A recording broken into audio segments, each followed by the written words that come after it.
Koh-Lanta, que risquaient les candidats lors de l'incendie sur le camp des Jaunes? Les téléspectateurs de Koh-Lanta ont assisté hier soir à un impressionnant début d'incendie sur le camp des Jaunes. Contactée par Télétar, la production du jeu a révélé quelles étaient les règles de sécurité lors de tels événements.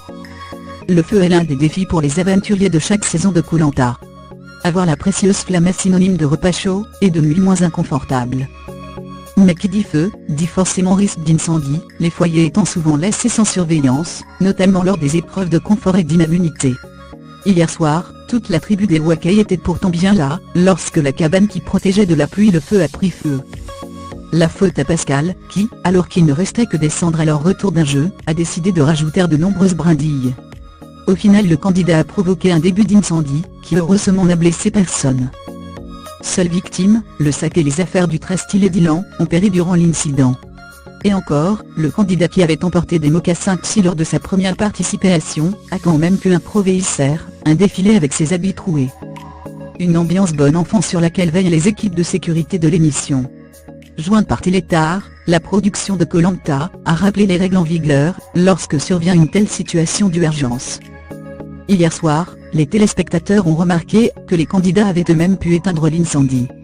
En coulisses, tout était prêt pour prendre le relais, car comme le rappelle Adventureline Productions, nous ne laisserons jamais un feu s'étendre.